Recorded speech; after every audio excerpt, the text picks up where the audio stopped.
Buenas tardes, profe. Este es nuestro trabajo de exposición y nuestro grupo de trabajo está conformado por dos personas. Sería Elder Andrés Díaz Valencia y mi nombre es José Liber Muñoz Rubián.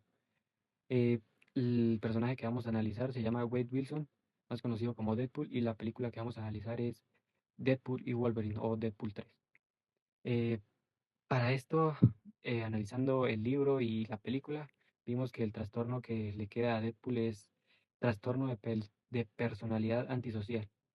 Este trastorno es el caso que hemos identificado claramente en el personaje. Eh, Según lo que estudiamos en la lectura del capítulo, este trastorno se caracteriza fundamentalmente por desprecio constante y generalizado por los derechos, las normas, los sentimientos y todo. Las personas que lo presentan suelen ser muy impulsivas, irrespetuosas, eh, no, no sienten remordimiento por sus actos, suelen ser agresivas, manipuladoras, eh, y tienen gran dificultad para adaptarse a las reglas, leyes o normas establecidas. Eh, a continuación voy a decir unas características que tiene Deadpool, o sea, Wade Wilson, el personaje de la película. Una de las características que tiene Deadpool es desprecio por las normas y las reglas, como lo acabé de mencionar. Tal como lo indica en el texto, la persona no respeta las leyes, las órdenes, autoridades ni reglas de convivencia. Deadpool hace exactamente esto. Él hace lo que quiere, cuando quiere y como quiere.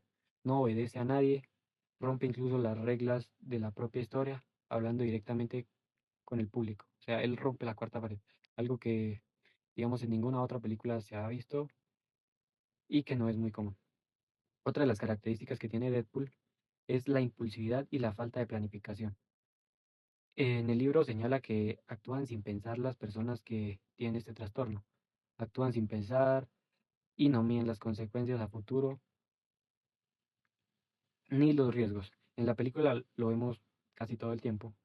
Deadpool, Deadpool actúa por el momento, se mete en problemas sin calcular el peligro. Para él o para su equipo cambia de planes en un segundo, toma decisiones basadas en lo que le da risa o lo que le gusta. Así es Deadpool. Otra de las características que encontramos de Deadpool es la falta de empatía y remordimiento. Según la teoría explica en el capítulo, les cuesta mucho entender o compartir los sentimientos de otros. Y pues esto justamente es lo que tiene Deadpool. Deadpool se burla de todo y de todos, se ríe del dolor ajeno, hace chistes sobre la muerte, sobre situaciones tristes y al principio de la historia parece no importarle nada más que su propia diversión o satisfacción cuando causa problemas o lastima a alguien y nunca se arrepiente de lo que hace. Otra de las características es agresividad e irritabilidad. Esto es algo que caracteriza muy a Deadpool, es súper irritante, como, como lo describe en el capítulo. Son personas propensas a las peleas, los conflictos y a la violencia. Deadpool disfruta de la violencia. Para él pelear o golpear y destruir es una forma de entretenimiento y la forma principal de resolver cualquier conflicto. Y pues no evita las peleas, al contrario las busca y las provoca, tal como lo define este rasgo del trastorno. Encontremos otra característica de Deadpool y es que es muy irresponsable. La irresponsabilidad es otra característica del trastorno. El texto explica que no cumplen con obligaciones, descuidan sus deberes y arriesgan su seguridad y la de otros, sin tener ningún cuidado con él ni con otras personas. Al inicio de la película vemos que Wade Wilson, o sea, Deadpool, ya no es un héroe, vive una vida muy desordenada, sin propósitos, sin responsabilidades claras, abandonando sus compromisos y actuando de forma negligente y con su propia vida. Pues es súper irresponsable. Como podemos ver, la descripción teórica que nos brinda el libro y la guía coincide perfectamente con el perfil de Deadpool. Y pues ya terminando, ya mi compañero va a explicar la siguiente parte de la historia de Deadpool. No se moleste. Están apretadas. Si sabes dónde estamos, quiero oírte. Están en el vacío. Es como el purgatorio. Reed lo llamaba el basurero metafísico. Aquí mandan las cosas inútiles para ser aniquiladas para siempre. Y es a donde la ABT manda a los que no se portan bien con el resto del multiverso. Como tú. ¿O ustedes? ¿Quién hace la aniquilación? Alioth. ¿Alioth sale en esta peli? ¿El de Loki temporada 1, episodio 5? Todos aquí escapan de Alioth. Pocos se salvan. Hay una resistencia. Algunos como nosotros que lograron sobrevivir. Se esconden en los márgenes y desde ahí buscan la manera de salir de aquí. Entonces iremos allá. ¿Todos? ¿Juntos? ¿Como equipo? La respuesta es sí, chócala.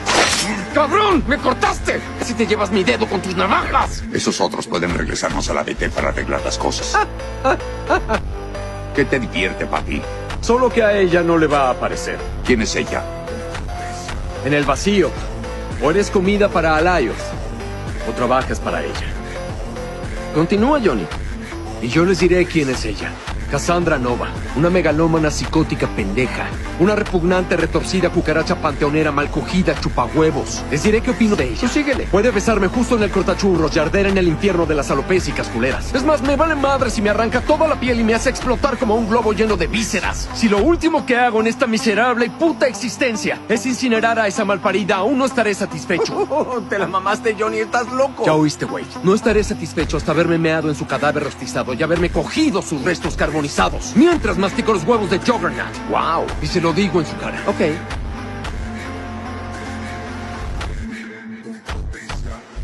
No, es cierto. Y esta pequeña luciérnaga se me había escapado por años. ¿Verdad que sí, Johnny?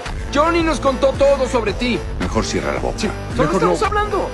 Sí, Johnny nos contó que eres una megalómana psicótica pendeja. Él lo dijo, yo no. Obsesionada con la dominación y el dolor. ¿Les dijiste todo eso sobre mí? ¡No! ¡No! ¡Yo nunca dije eso! ¡Toncitón, Johnny! ¡Yo también! ¿Por qué? ¡Yo no! No era mi Chris favorito. De acuerdo al análisis del compañero José y al fragmento de la película, vemos cómo el trastorno de la personalidad no es una conducta aislada, es un patrón rígido, estable en el tiempo, que nace en la adolescencia y que provoca un deterioro social o laboral significativo.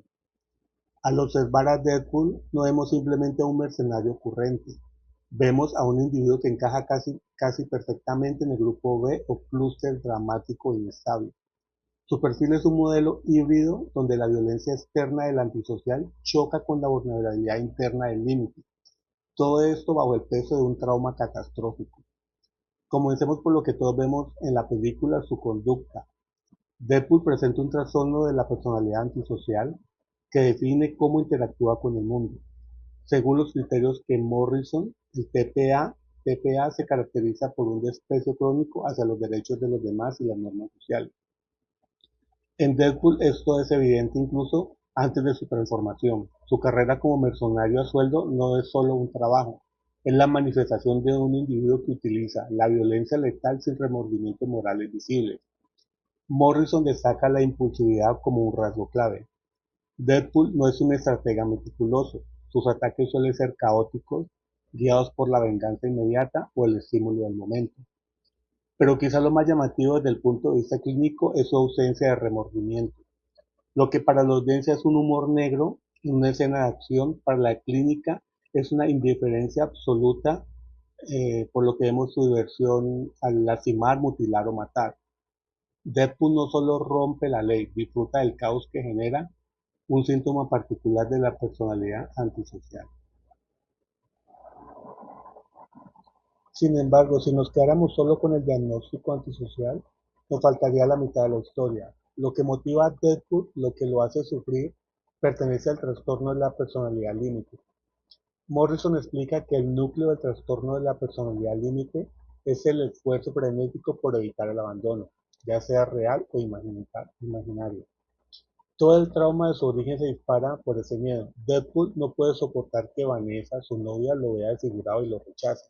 Prefiere desaparecer y aislarse antes de enfrentar la posibilidad de ser abandonado por su apariencia. Eso nos lleva a la alteración de su identidad. Tras los experimentos, Deadpool sufre una fragmentación total de su yo. deja de ser el novio de Vanessa para refugiarse completamente detrás de la máscara y el nombre de Deadpool. En psicología clínica, eso se reconoce como la adopción de roles extremos cuando la autoimagen colapsa. Además, sus relaciones son el vivo ejemplo de la inestabilidad límite. Oscila constantemente entre el afecto disfuncional y la hostilidad verbal, como la figura de la anciana Wessel, incluso su tendencia a la automutilación, como cortarse su propia mano para escapar, aunque facilitada por su factor de curación, es clínicamente un desprecio total por la integridad física, como un impacientes que buscan aliviar su dolor emocional mediante el daño corporal. Llegamos ahora al punto donde el análisis se vuelve verdaderamente complejo, el diagnóstico diferencial. James Morrison siempre insiste en verificar si los rasgos son permanentes o si son producto de una experiencia catastrófica. Deadpool ya era un cínico y un antisocial antes del cáncer, pero tras la tortura en el laboratorio de Francis, sus rasgos se exacerban exponencialmente.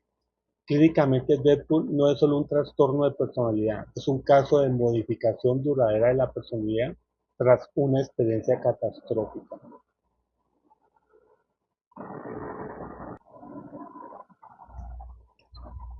Su humor incesante recibe una interpretación diferente. Para Morrison describía este flujo de ironía como una barrera defensiva. Es un mecanismo para evitar que el mundo o un posible evaluador acceda a su núcleo de vulnerabilidad, pánico y de dolor. Deadpool no hace chistes porque sea feliz, lo hace para que nadie vea lo roto que está por dentro. Para concluir, el perfil de Deadpool, bajo la óptica de James Morrison, es el de un paciente de alta complejidad. Opera bajo un trastorno antisocial que le permite sobrevivir en un mundo violento sin el peso de la culpa. Internamente sufre un trastorno límite que lo mantiene en una crisis perpetua de identidad y miedo al rechazo. Y todo este cuadro está originado por un trauma psicofísico que utiliza la disociación y el humor como armaduras para no colapsar. Analizar a Deadpool nos recuerda que detrás de la acción y las bromas existe el retrato clínico de un hombre que ha perdido su identidad y que lucha de forma caótica y dolorosa por mantenerse conectado a algo, aunque sea a través de la violencia o de una realidad que solo él puede ver. Muchas gracias.